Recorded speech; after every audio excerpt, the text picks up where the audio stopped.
Hey, welcome to That One Time, the place for unforgettable moments and stories worth sharing. Funny, touching, surprising, just like life itself. Grab a seat, get comfortable, and let's dive in.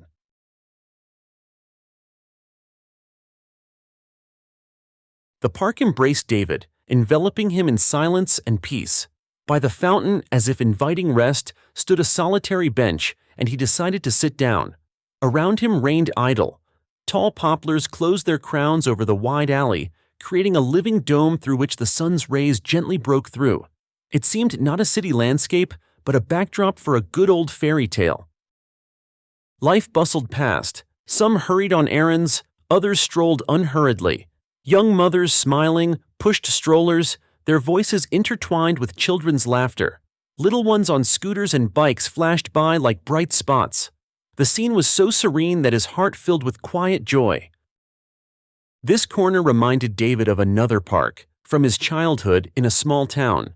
There he spent his days with his grandma, who until the 5th grade was his main caregiver. They walked, fed the birds, talked about everything, and his grandma always spoiled him with a fresh bun or ice cream. Sometimes familiar kids, also walking with their parents, would meet them in the park, and then fun games would begin around the fountain or among the majestic trees. It was a bright, peaceful time. Remembering his grandma, David smiled habitually, now with a gentle sadness. Immediately after her passing, when he was a third-year student, the pain was unbearable, and he wasn't ashamed of tears.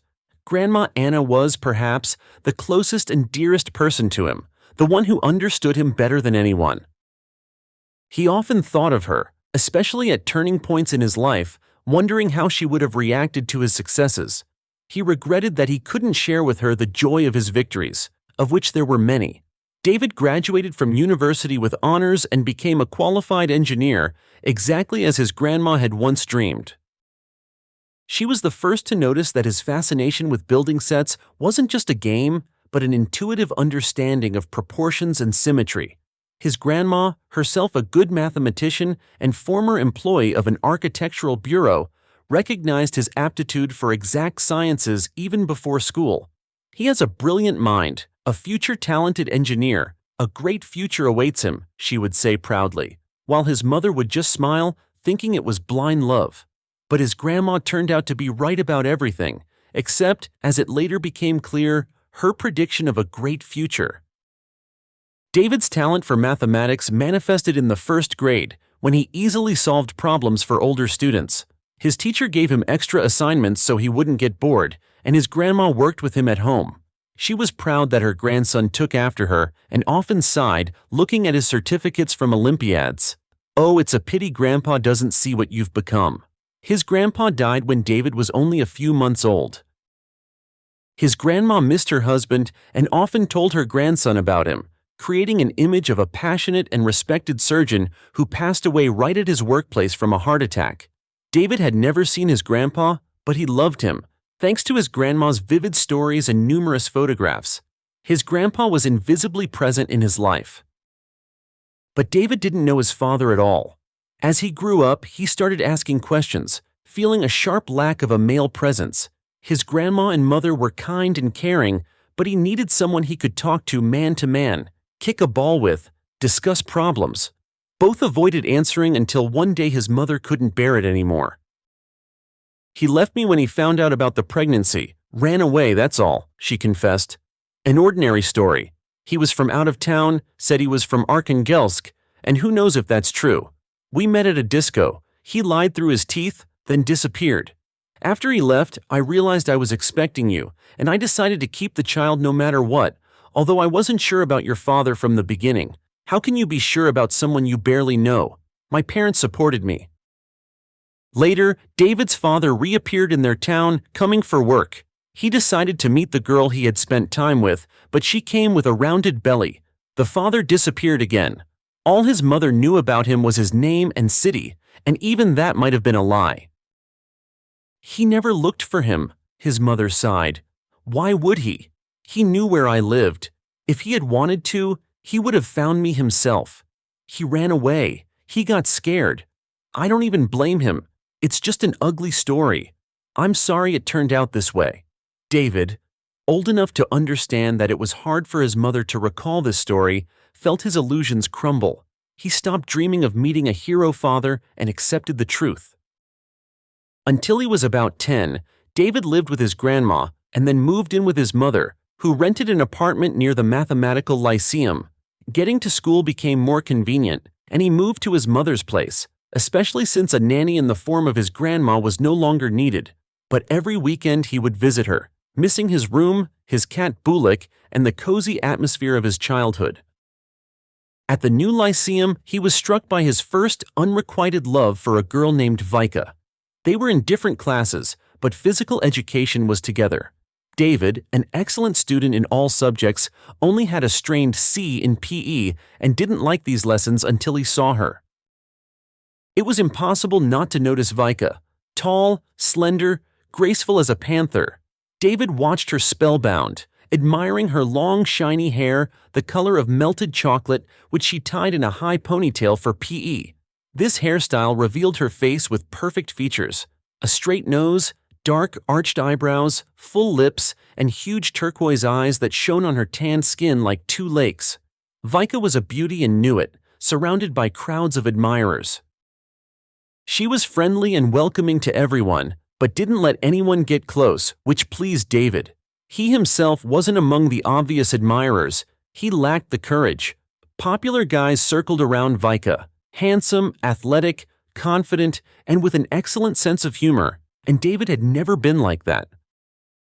Anna, his grandma, turned out to be right. David's talent fully blossomed in the specialized school.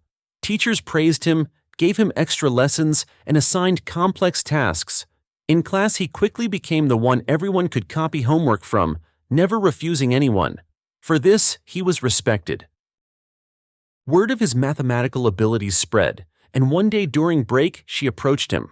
Vika, in a black dress with a white collar that emphasized her slenderness, she looked stunning.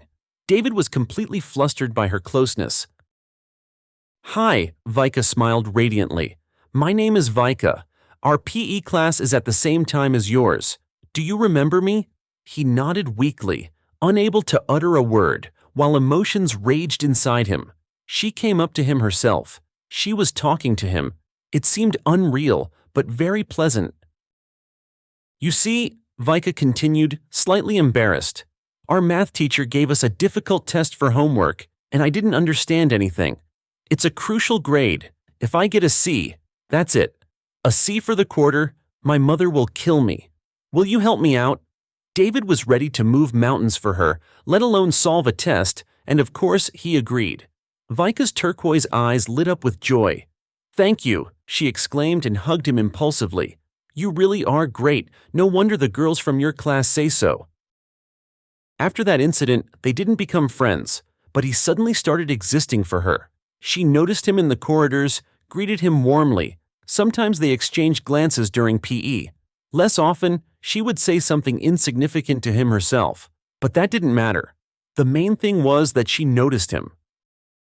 In 9th grade, Vika started dating Sergey, the captain of the local football team. That year, many couples formed, probably because of their age. David felt an unpleasant pang seeing them together. It seemed to be jealousy. He was still in love with Vika, and his childish feeling had grown stronger, developing into something powerful. Other girls didn't interest him, although some classmates clearly liked the smart, pleasant guy.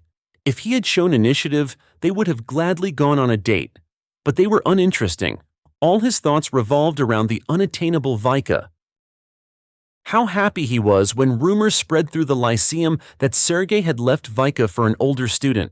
In retaliation to her ex, Vika almost immediately started dating a guy who was also older than her, who would pick her up in his own car. Handsome, stylish, like a TV show character. Vika, with shining eyes, would flutter into the beautiful car, and the couple would drive away. The girls envied Vika, saying her boyfriend was the son of very wealthy parents. "Vika is so lucky. He's crazy about her. As soon as she turns 18, they'll get married. Our Vika got a ticket to a happy life. She won't even need to study afterward. Why bother?" At that time, they dreamed of meeting a prince who would shower them with gifts and fulfill all their wishes, like in the movies. not realizing that there's no such thing as a free lunch. David felt worthless compared to Vika's new admirer. How could he compete with such a prince with a car and rich parents? He was just an ordinary guy. Then came graduation, entering university. Life sped up, spun around. Vika only surfaced in his thoughts at the first alumni reunion 2 years later. David learned that the predictions had come true. Vika married her suitor right after turning 18 and didn't go to university. Her father-in-law got her a job as a secretary in his company, where she earned fabulous money, drove her own car, lived in a luxurious apartment in the center, and often vacationed abroad. She embodied the collective dream of the local girls. "How lucky!" his former classmates repeated, listening to Vika's story. She herself didn't come to the reunion. She was vacationing with her husband in the Maldives. Someone even showed photos of the beautiful and happy couple on the beach, looking like shots from a Hollywood movie. David returned home in a sad mood. He had come only for Vika, wanted to see her turquoise eyes, maybe exchange a few words. Over the years, he had matured, become more confident. Perhaps he might even have dared to speak of his feelings. It seemed that the relationship with the wealthy older guy was over. He hoped Vika was free. But no, now she was a married woman with a completely different life. Perhaps this was what she had dreamed of, what they envied her for. Of course, David couldn't have given her all of that. Life spun again. Studying, exams, Olympiads, projects. As a promising specialist, he was hired part-time by a large oil company, Spectre, while still a student. Getting in off the street was impossible, and the salaries there were 3 to 4 times the regional average. At first, David even felt dizzy from the amounts transferred. He had to work hard, combining study and work, but he managed well. His grandma and mother predicted a great future for him. They were proud of him. Then only his mother was proud, because his grandma suddenly passed away. David fell into apathy, from which his beloved work and the thought that his grandma would have been hurt to see him like this helped him emerge. She wanted her grandson to live a full life, to be happy, to socialize, to develop. He thought he had forgotten Vika. Memories of his first love remained, but the torment of their impossible union was gone. David even started dating a girl, and the relationship quickly became serious. Nina studied at the same university, a year below him. They met at a conference. She was sweet, kind, open, intelligent, and interested in modern architecture. David knew that Nina was sincerely in love with him. It was visible in her eyes, palpable in her touch. It was surprisingly pleasant to realize such love. He himself didn't feel dizzying emotions for her, nothing like what he had felt for Vika, but he understood Nina well. Her attention was touching, her admiration for him endearing. He wanted to take care of her, make her happy, bring a smile to her sweet face. They agreed on important matters, often understood each other without words, finished each other's sentences. Complete idyll. This seemed enough to David. And the feeling for Vika? Teenage passions. Adults feel differently, and that's normal. The main thing was that he felt good and peaceful with Nina. The young couple weren't rushing into marriage. It was a mutual decision. They were happy together as they were. First, they wanted to establish their careers, get on their feet. No one doubted that they would eventually get married. It was a settled matter. David finished university first, was hired full-time at Spectre. His salary increased several times, as did the complexity of his tasks. Nina received her diploma next. She was hired by an architectural bureau on the recommendation of the rector. The girl's eyes shone with excitement as she talked about her new job, and David understood her, feeling the same way. Nina moved in with David, who had already bought his own apartment and renovated it. They lived like a normal family, planning a wedding, because they had been together for a long time and all their plans were quickly coming true. They decided to postpone having children, but to formalize their relationship. Nina dreamed of a summer wedding, a light white dress, a photo shoot by the river. David supported her. He liked every suggestion. Or maybe he just didn't care. The wedding details interested him little. All his thoughts were occupied by another major project. It happened in February. Nina went to her parents in a neighboring town, having accumulated time off. David and his colleagues had secured a large sum from the economists for an important project and decided to celebrate. The negotiations had been tense. They wanted to relax. They went to a bar in the city center where, according to his colleague Alex, there was the best live music, beer, and girls. The bar was almost full, but Alex, being a regular, found them a couch in the corner. The company settled comfortably, chatting, joking, laughing. They made plans for the funds they had secured, dreamed of profits from the new idea. And then David couldn't believe his eyes. He saw her, Vika. His head swam, his pulse quickened, sweat broke out. Just like in his youth, she still had a huge influence on him, an adult and established man. His feelings, it turned out, hadn't gone anywhere, but Vika had changed, yet she was still as magnetic as ever. Incredible. She stood at the bar, talking to a waitress. They were smiling at each other. It was her smile, her long hair the color of milk chocolate, her turquoise eyes on her tanned face still shone. But now there was something elusive in them, a hidden sadness or anxiety. That hadn't been there in school. Vika was wearing an emerald knee-length dress and massive winter sneakers, a semi-sporty, elegant look. "Dave, hey!" Alex was looking at him questioningly, telling him something. But David was looking at Vika, noticing nothing around him. "Okay, saw someone you know?" "A beauty," Alex appraised, following his gaze, and immediately returned to his speech, losing interest. Vika moved with the waitress into an unseen corner of the hall. David didn't want to lose her, stood up and followed them. He managed to see Vika slip into the staff room. He decided to wait. She probably went to chat with a friend. Sooner or later she would come out, and a meeting was inevitable. What to say? How to start? He didn't know. He was nervous, rehearsing phrases in his head. Vika fluttered out of the staff room in a waitress uniform. Black t-shirt, jeans, gray apron, badge Victoria. Vika, a waitress? How? She married a rich man. She should be living a socialite life, not running around with trays. She was about to walk past, but he called out, "Vika, is that you?" She stopped, looked him over carefully, became flustered. Recognition flickered in her eyes. Vika smiled awkwardly. "Well, yes, it's me. And you, David?" Yes, wow, how you've changed, how interesting you've become." She smiled charmingly, no longer shy. "In school you were such a typical nerd, tall, thin, unremarkable.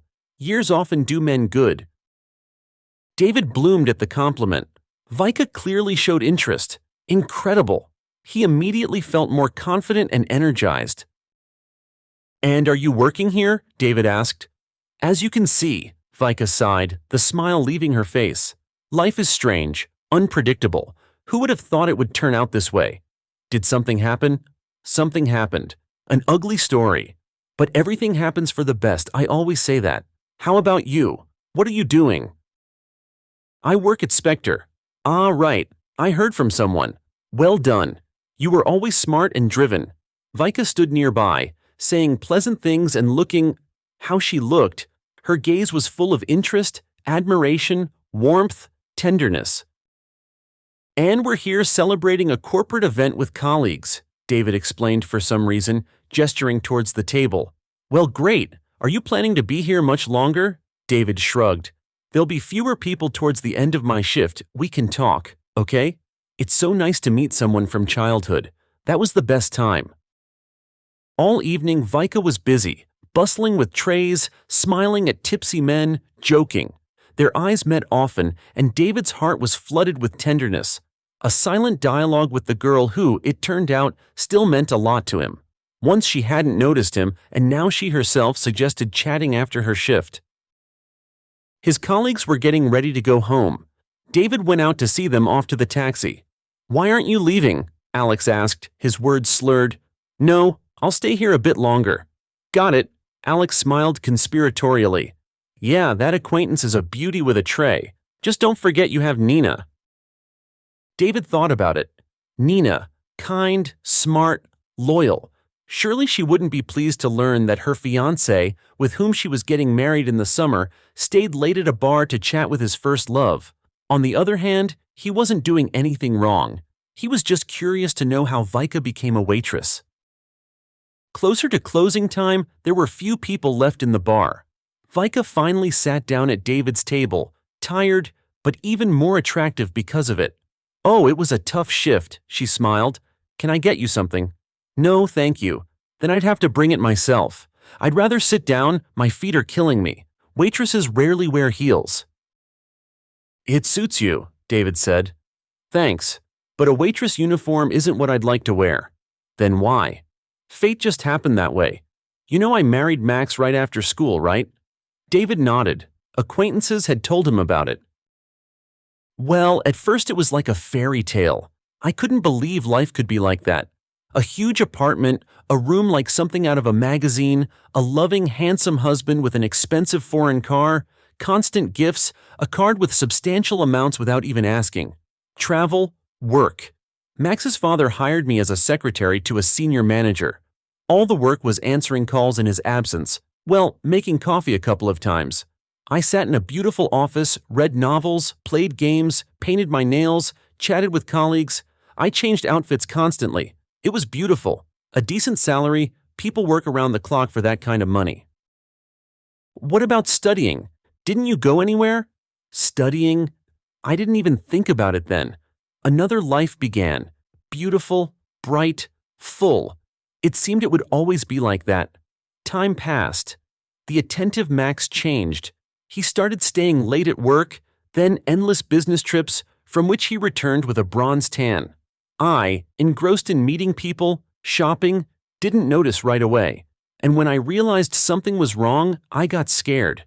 It dawned on me. Happiness is fragile. It depends on Max. And his love, which seemed eternal, was drifting away. I tried to fix it. Lingerie, cooking, gifts. I brought up having a child. Although we had initially planned not to rush, Max reacted indifferently. Talking about a child angered him. "We're not ready. It's too early for kids. We haven't had enough fun ourselves." One day, Vika went through her husband's phone while he was in the bathroom. She stumbled upon a correspondence with Christina, his mistress, there was no doubt. The messages were eloquent, interspersed with explicit photos and videos of Christina. Vika expected excuses, but he just shrugged. What's the big deal? In his world, a mistress was just a fact of life. Max's father and his friends behaved the same way. Men earn money and do what they want. Women endure and serve. Everyone has their role. Vika was ready to put up with it for the sake of the beautiful life, but Christina seemed like a threat. She tried talking to her husband gently, without offending him, but making it clear that his behavior was unacceptable. The tactic didn't work. One day, a scandal erupted. Max called things by their names, reminded her where he had taken her from and what she had gained from their union, explained that everything had a price. Vika felt worthless. She wasn't afraid of losing Max. He had become repulsive. She was afraid of losing the new life she had become accustomed to. And so she resigned herself. Vika sighed, looking at David. "I was disgusted with myself sometimes. But I lived with Max, pretending to be an exemplary wife and showing otherworldly love when needed. Something like that." Vika tolerated Max's infidelity and neglect, receiving unlimited money in return.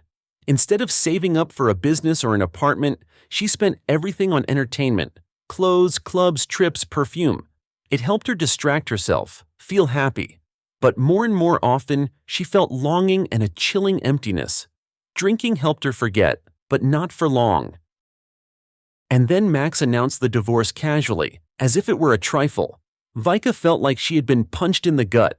She understood that she would have to return to her parents' apartment. All the property was in Max's father's name. After the divorce, she would get nothing. Back to a Khrushchev-era apartment, a perpetually drunk father, a controlling mother. No profession, no savings. A banal story. It was her own fault. Vika sighed sadly again. "Sorry for opening up like this. It just burst out. I'm tired of keeping it all in. And you were always good, understanding, too wise for your years. It's nice to talk to you." The story turned out to be anecdotally banal. Max met a young beauty in a club. A romance began. The girl got pregnant and caught Max at a vulnerable moment. While the passion was still hot, he decided to get rid of the older competitor. So Vika returned home. She couldn't live with her parents. She sold her designer clothes, pawned her jewelry, which was enough for 6 months' rent. She went to look for a job. She was fired from her father-in-law's firm. She had no education without a diploma. She somehow managed to get a job as a waitress in a bar. "I like it here," Vika finally smiled. "The music is good, the people are fun. It's even cool." "I'm so sorry," David said with sympathy. "That's tough. Max played with a pretty toy, found a new one, got rid of the old one. Terrible. It's okay. At least we didn't manage to churn out kids. He always treated me condescendingly. And back then, foolish me, I thought it was care, patronage, love. The new wife is unlikely to be happy, so I'm even glad I got rid of him. Really." Vika looked into David's eyes. "Tell me about yourself. Do you have someone?" "No," David lied for some reason. "I don't have anyone. I'm free." He couldn't, looking at Vika, tell her about Nina. And Nina seemed distant and foreign now. They sat for a long time that evening, remembering the past, mutual acquaintances. David easily confessed his long-standing crush. "It's a pity I didn't know. That's exactly what I was looking for. Sincere feelings, love. But the guys around, you understand? They only wanted one thing. I thought that's how it always was. Then they walked through the night city. They didn't want to part." David put his arm around Vika's shoulders. She leaned against him trustingly. She invited him back to her place. She rented an apartment not far from the bar. David agreed, and so they spent their first night together. In the morning, David felt truly happy. She was beside him, Vika. An unprecedented surge of energy, a lightness in his soul. Thoughts of Nina didn't cloud his mood. He would talk to her, explain everything. Nina was smart, she would understand. Dreams must come true, absolutely. Otherwise, life loses its meaning. They started dating. David told Vika about Nina. He didn't hide anything. He wanted to be honest. Vika was upset, became tense, distrust flickered in her eyes. "That's happened to me before," she said in a flat tone. "He promised to divorce for me. He didn't. This is a different situation, and we're not married." The conversation with Nina was long and difficult. David was sweating as if he had unloaded 3 train cars of coal. The usually calm Nina was in hysterics, sobbing, begging him to reconsider, cursing him and Vika. David's heart ached looking at his former fiancée. It seemed Nina really loved him. Later, David learned from acquaintances that Nina couldn't bear being without him. She had tried to commit suicide. Fortunately, she was found and revived. She spent some time in the hospital. Psychiatrists worked with her. Because of this act, she lost her prestigious job. David felt guilty, but how could he help? No one is obligated to sacrifice their happiness for another, Vika reassured him. She moved in with him immediately after he broke up with Nina. Both wanted to be constantly together. Through friends, David offered Nina help, but she proudly refused.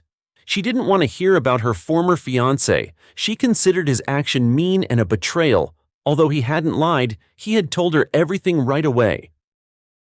Anyway, things worked out wonderfully for Nina. She recovered, found a job, got married, and had 2 boys close in age. David was happy for her. He tried calling, talking, but realized it wasn't worth it. Years had passed, she had bright events in her life. Oh well. David and Vika got married. The passion subsided, everything settled down. David was happy, thinking things would get better. Vika quit her job. David supported her. He didn't advise it himself, but since she wanted to, he didn't like his wife working nights in a bar, smiling at drunk men. He was jealous, probably. He could provide for the family. The house became cozier. Returning from work, he found tidy rooms and the smell of delicious food. Vika was wonderful, beautiful, graceful, stunning. David forgave her weaknesses, whims, demandingness, complaints. It seemed cute. Beauties were allowed more, that was an axiom. Then, something unforeseen happened. Spectre went bankrupt. Competitors saw to it. A dark story. The company was bought out, divided, ruined, people were laid off. David was left without a job. He was quickly invited to a factory. A specialist of his level was known in the city, but the salary offered was 5 times less, and they were even being accommodating. His salary was above average. He had to tighten his belt. Vika was used to spending large sums: fitness, spa, shopping, cosmetology, restaurants, trips to the sea. All this stopped. David worried, but for Vika, the decline in her quality of life was a tragedy. Moreover, it wasn't about temporary difficulties. David had no prospects in that city. Vika tried to push her husband into business. "Come on, why not? You need a different kind of character." "I'm not like that," he answered honestly. He didn't see himself leading a business. He didn't have the right mentality, the drive. He was an excellent executor. "Well, yes. For that you need a backbone, like Max." Vika shook her head in disappointment. It hurt David to be compared to Max, and unfavorably, but he never once reminded his beloved how her relationship with her ex-husband had ended. Vika stopped cooking, cleaning. She fundamentally didn't do household chores, even though she wasn't working. "I didn't sign up to be a free maid," she would declare in the evenings. David sighed and went to the kitchen himself to boil pasta or fry eggs. He forgave her unfair reproaches. The main thing was to preserve the relationship, not to say anything unnecessary. Then Vika announced she was expecting a child. David was delighted. That's what they needed. A baby would bring the couple closer. The future mother was clearly not thrilled. She even thought about termination. David talked her out of it. The pregnancy was difficult. Vika felt unwell. Her back and stomach hurt. Her mood changed. She blamed David for everything. It was his fault he couldn't provide for his wife and child. That's why Vika suffered. The man felt guilty, but he couldn't earn more. His salary was decent by the city's standards. Only Vika needed more. David thought Vika would change after the baby was born. Pregnant women have hormonal swings, then things normalize. But no. Milana arrived and Vika fell into apathy. Her daughter didn't bring her joy or inspiration. It seemed her only feeling towards the newborn was irritation. Coming home, David often found a terrible scene. His daughter crying in the playpen, Vika with headphones on, chatting on social media. The man tried to talk to his wife about parenting, gently, trying not to offend. The child needs attention, warmth, care. "Are you suggesting we spoil her?" Vika flared up. "Pick her up every time she squeaks, coo over her, forgetting about myself?" "No, of course not." But Vika interrupted, showering him with accusations, making him feel worthless. She screamed that she needed a break.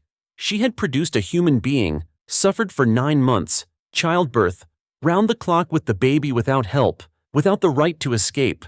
"You can't send me to the sea. You don't have the money. You can't hire a nanny so I can do something interesting. You have no right to tell me what to do. Just be quiet." There was so much hatred, contempt in Vika's voice and gaze that David was lost, didn't know what to say, how to comfort her. He felt worthless. It was painful to realize that the person closest to him saw him as a pathetic failure. He knew how sweet and friendly she could be. When he worked at Spectre and had money, everything was fine.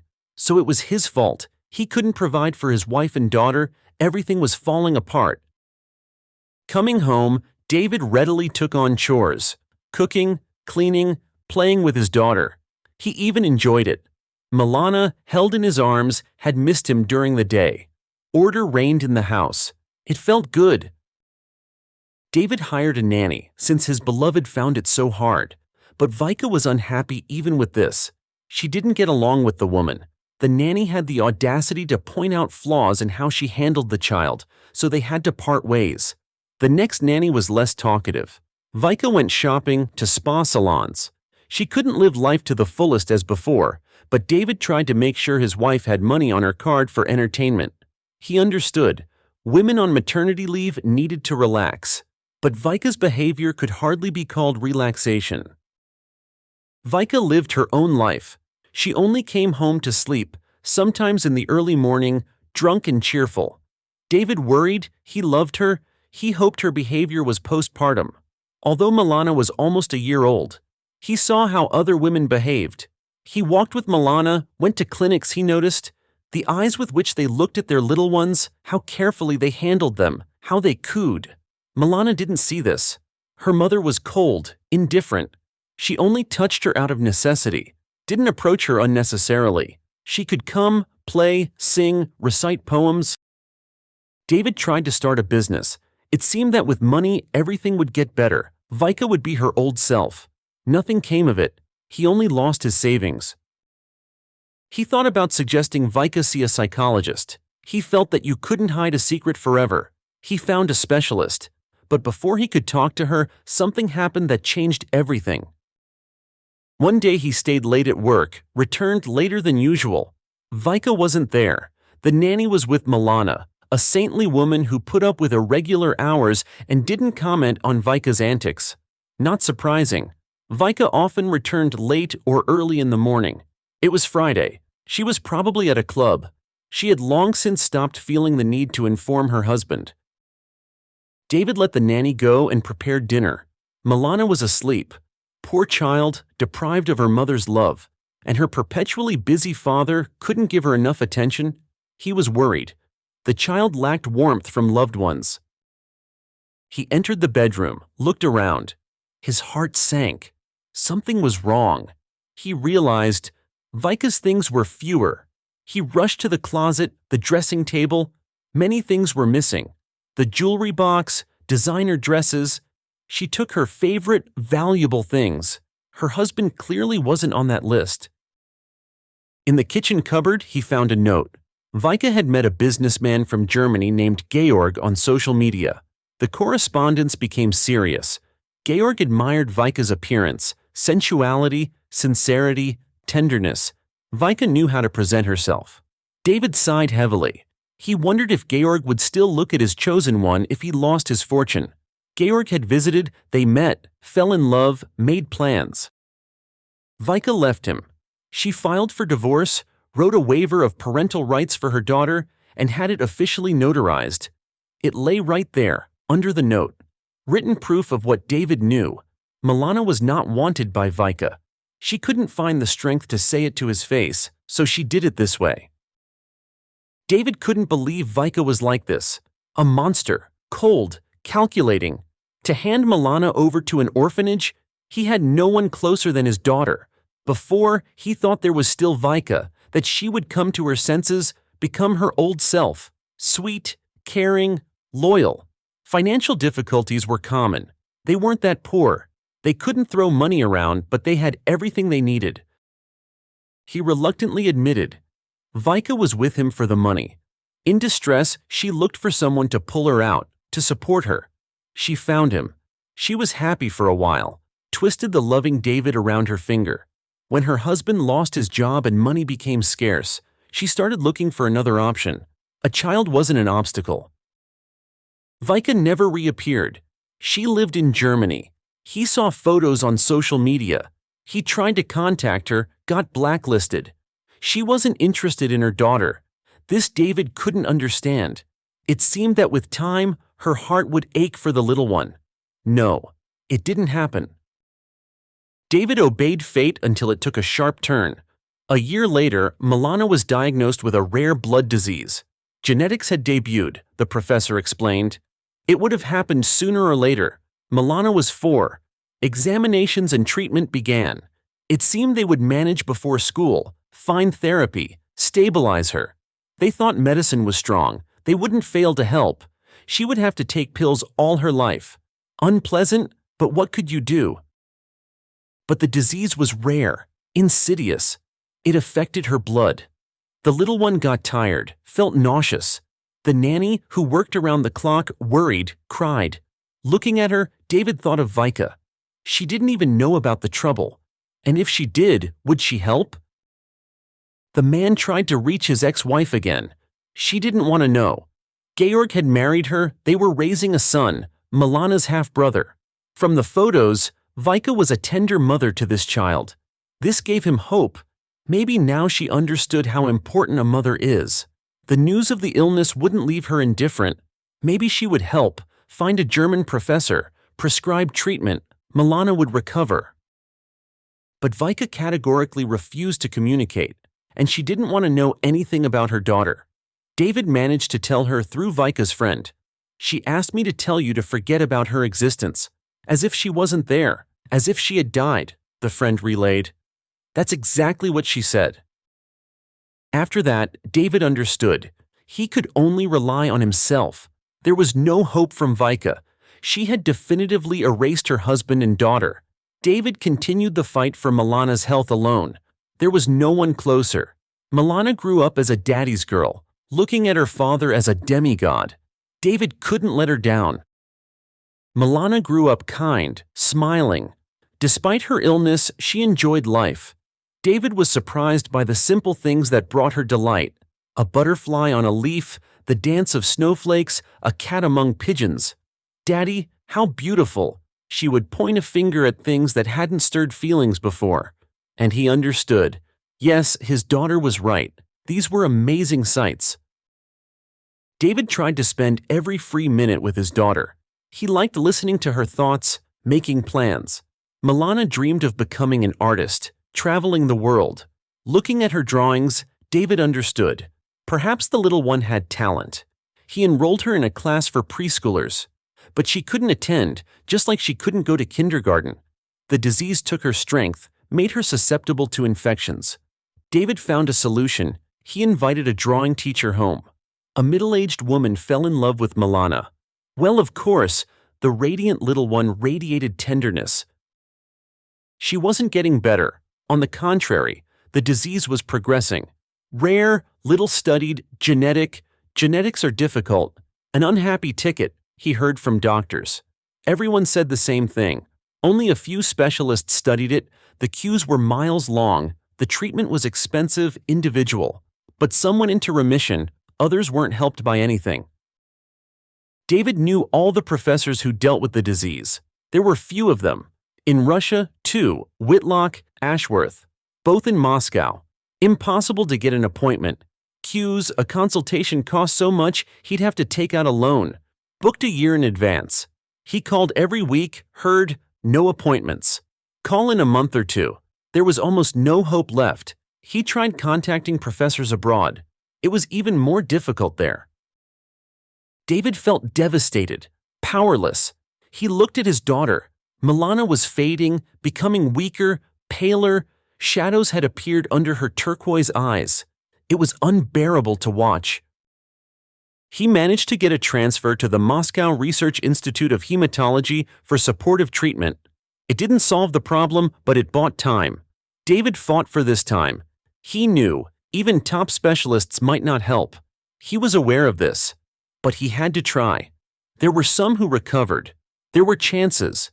He just needed to get to the professors, to reach them. He took a leave of absence from work. He would go to Moscow with his daughter himself. Not leave it to the nanny. She was great. It was time to spend time with his child. If Milana gets better, we'll go to the zoo, to Red Square. Excellent vacation. Milana was admitted to the day hospital. He would take her in the morning, procedures, then pick her up at the hotel. A comfortable room with a huge TV, a view of the Moscow River. He hoped she would feel better after rehabilitation. That had happened before. She would get sick, go to the hospital, injections, IVs, transfusions, procedures, and Milana would revive, gain weight, her cheeks would turn pink, she would become lively. He was counting on this. This time it didn't work. Milana remained weak. She stopped drawing. It was hard to hold pencils. She lay down all day. What zoo? What Red Square? He asked the doctors. They shrugged. The disease was taking its toll. That's what happened with such children. Supportive therapy wasn't a radical measure. It was outside the competence of general doctors. Experiments, an individual approach were needed. It all came down to needing to get to Ashworth or Whitlock. He tried to get his daughter admitted to the round-the-clock hospital. Her condition was worsening. He was afraid that one night something terrible would happen and he would be alone, unable to help. No beds, the doctors replied. No urgent indications. The condition is stable for now, as expected. Emergency help is not needed. David understood. Milana was fading. If he didn't arrange something with a professor now, while they were in Moscow, if he took her home, nothing would help. The thought made him break into a sweat. He decided he wouldn't leave. He would ambush the doctors, lie in wait after work, break into the operating room, force them to admit Milana. Let him serve time afterward, but he would succeed. First beg, then threaten. A desperate father was ready for anything. He was sitting on the bench in the park right now for this reason. Opposite, across the road, was Whitlock's hospital. Ashworth had been sent to a conference. Only Whitlock remained. His workload had increased. David knew what he looked like. Middle-aged, a little older than him, dark hair, attentive brown eyes, sharp cheekbones, a straight nose, a strong chin. He had been waiting for Whitlock for days. He would wait until Milana fell asleep, then go to his post. He couldn't be away for long. Milana. He didn't want to leave her alone. While she was sleeping, he could keep watch. He hadn't managed to catch Whitlock. The plan was failing. Break into the hospital, find the doctor, force him to admit Milana. Anxious thoughts filled his head. In his soul, anger, hatred, envy towards the parents of healthy children. He didn't like these feelings. He considered himself a good person. That's how his grandma had raised him. But he was ready for terrible things, for crimes, anything, just to save Milana. If necessary, he would take Whitlock's relatives hostage, then he would have to admit her. The consequences for him would be terrible. But what could he do? At least Milana would live, if he was lucky. "Why are you so sad?" A clear, ringing voice distracted him. He turned around. A scrawny little boy of about 7 was sitting next to him on the bench, a little older than Milana. Big blue eyes, a turned-up freckled nose, a curious gaze. He needed a haircut badly. His long, light brown hair stuck out. His clothes. His parents were caring, but poor. Old, worn, clearly hand-me-downs, unfashionable cut, worn-out sneakers. But his sweater was neatly darned. "Why are you so sad?" the boy asked again. "Me? No, I'm not sad. I was thinking." "No, I see it. Don't worry. Everything will be okay.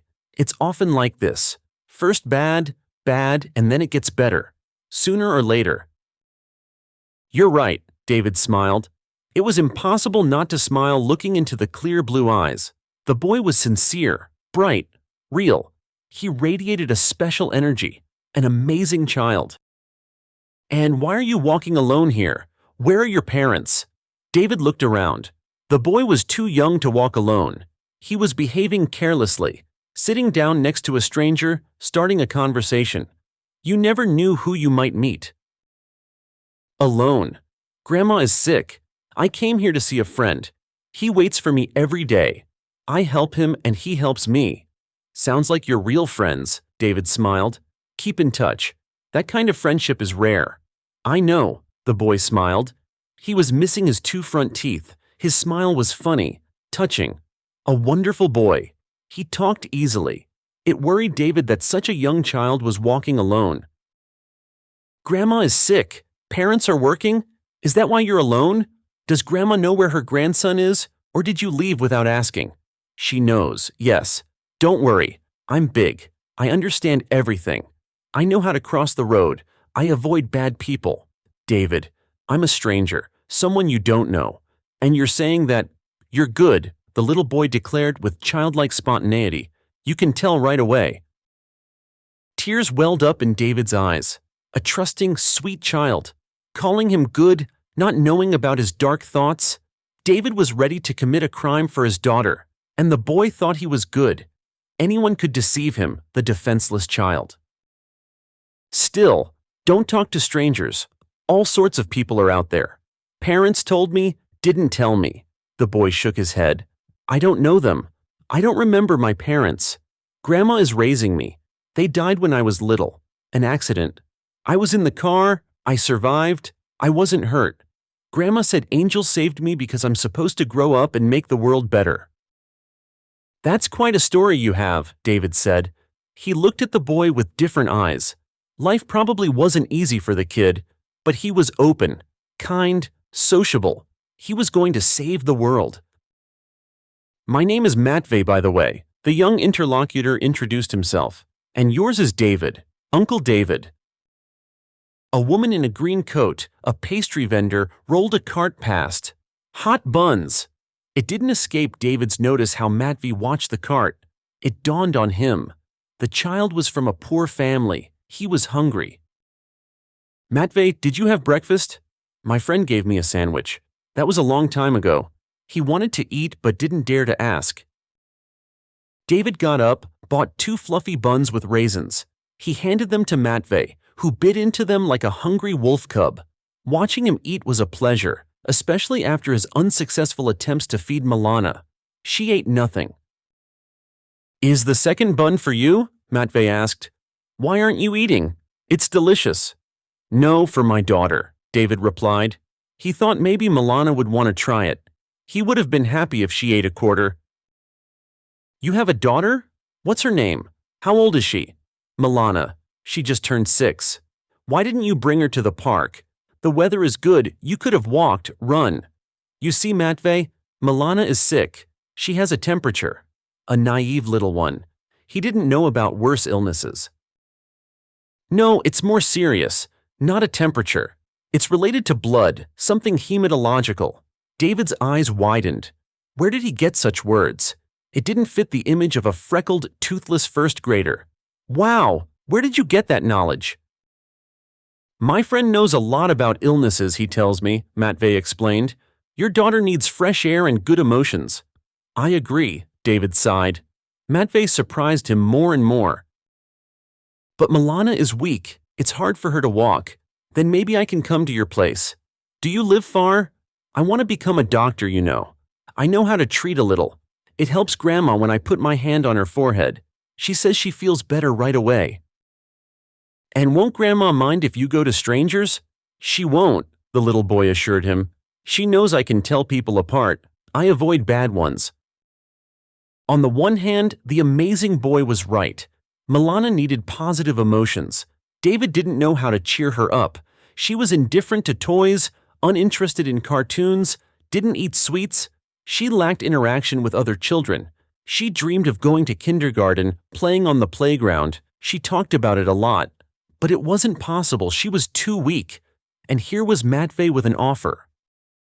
It felt strange to go to a hotel with a stranger's child. He could even get in trouble.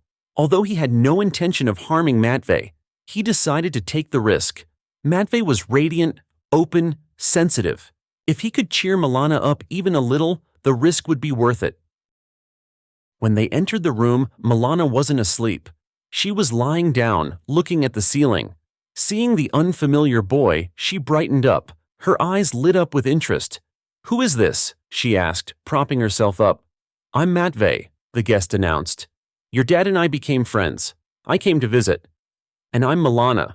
I know, Uncle David told me. I know you're sick. Yes, she nodded sadly. Don't worry, the doctors are good. They cure everything. You know, when I grow up, I want to be a doctor. And I want to be an artist. Do you draw well? Milana replied proudly. David was pleased to hear her tone. Before, she was indifferent to everything, but now she was actively engaged. Dad, get my folder. Matvey climbed onto the blanket. Milana sat up and started showing off her masterpieces. Matvey looked at them with interest. Milana described the subjects. They were having a good time, enjoying each other's company. David smiled, looking at his animated daughter, and went into the other room. Maybe, seeing Matvey, Milana will eat too? Children's laughter came from the room. It was amazing. Milana rarely smiled. Amazing and wonderful. Later, David walked Matvey home. Not far from the hotel, an old 5-story building behind the park. Milana had fallen asleep by the time the guest left. The illness was draining her strength. Milana is very sick, Matvey said sadly on the way. I'll ask my friend how to cure her. He'll help. He's so smart, you know. David just smiled. The naive little one probably thought the older boy who had read books was a genius. It was funny, but sad. It was a pity Matvey was mistaken. David wished the child's words were true. "Can I come to your place tomorrow too?" "Come," David smiled. "At the same time. Not earlier. Milana will be at the hospital." "Okay, I'll definitely come. You'll help me a lot if you sit with her while I run errands." David realized, while Matvey was with them, he would have a chance to go to Whitlock's house. Maybe he could catch him, talk to him, convince him. "I'll definitely sit with Milana. She's a good girl, not like bossy Molly. Milana really draws beautifully." The next day, Matvey kept his promise. He knocked exactly at the appointed hour. Milana was waiting. She had prepared a board game. David met Matvey and went to the other side of the city, to Whitlock's house. A prestigious area. David took up a waiting position. He couldn't wait long. He couldn't keep Matvey until night. His grandma was probably worried. Milana was asleep again when David returned. He noted that she had become paler. "She's worse." Matvey looked up, his eyes full of despair. "Can I come to your place tomorrow with my friend? He'll definitely help. He's the smartest and kindest person in the world." Of course. Come with your friend." David, upset by his daughter's condition and his failure, allowed. "The more people, the merrier. Milana will be happy." "You too," Matvey promised. "You'll be happy to see him too. You'll see." That night, Milana got worse. Fever, chills. David managed the attack by calling an ambulance. The doctor said supportive measures. Just a little more, and they wouldn't be able to cope. Milana was asleep. He held her thin hand, stroked her fingers, thinking about where to find Whitlock. He could go to the hospital, threaten, persuade, but there were people there, security. They would quickly escort him out, call the police. No, he had to ambush him somewhere else. The next day was as usual. He woke his daughter, tried to feed her porridge. Milana managed a couple of spoonfuls. He called a taxi, carried her out onto the street. To the clinic. Milana on a gurney to the elevator. Procedures. David sat in the lobby for several hours, scrolling through news, looking out the window, talking to mothers of day patients. Mostly mothers, attentive, caring, loving. David thought he didn't measure up. Women were better with small children. It was a pity his little girl was deprived of maternal warmth. Milana, despite being tired, asked, "When would Matvey come?" The boy was late. David thought he wouldn't come. Maybe his grandma didn't let him, got carried away playing. He was sociable, had lots of friends. But the long-awaited knock came. Alone or with a friend? At the door, Matvey was smiling broadly, and behind him an adult man shifted his weight. Not just a man. Black eyes, a strong chin, chiseled cheekbones. Whitlock. David barely stayed on his feet. What was happening? How was this possible? "Hi, Uncle David," Matvey said. "Meet him. This is my friend, Uncle Andrew. Remember you said we could come? He'll help Milana." A year and a half had passed since that day. David was back in Moscow, in the same park, on the same bench. Spring, mid-April. Lush greenery, clear sky, warm sun. David sat on the bench, looking fondly at Matvey and Milana. The children had drawn hopscotch squares and were jumping. They had grown, matured. Matvey was almost a teenager.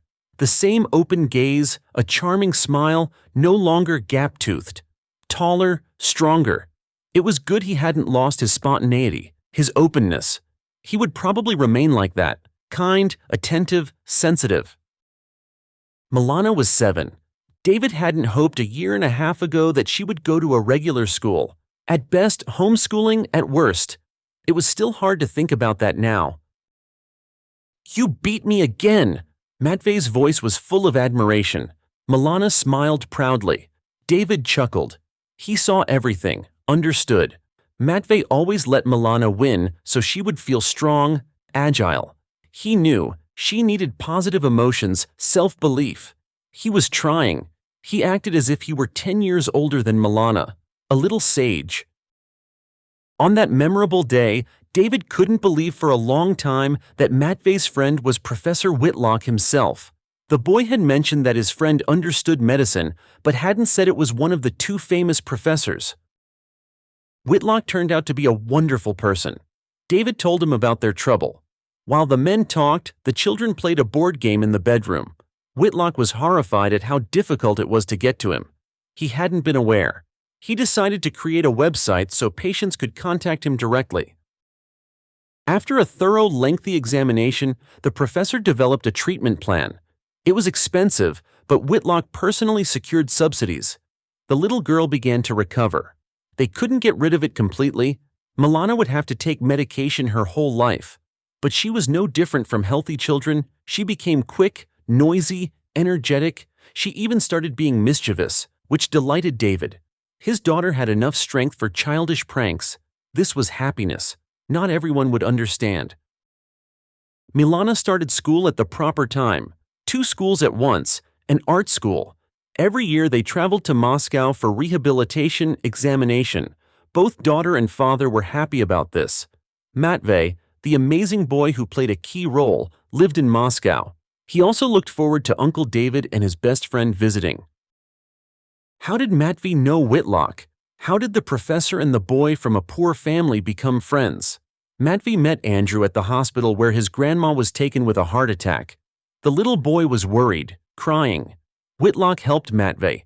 He talked to him, gave him water, they chatted. His grandma laughed, cried. When the danger passed, Whitlock gave her good news. By then, the boy and the man had become incredibly close friends. Matvey had managed to say that he would become a doctor. More topics for conversation arose. Whitlock was touched by the fate of the radiant little boy.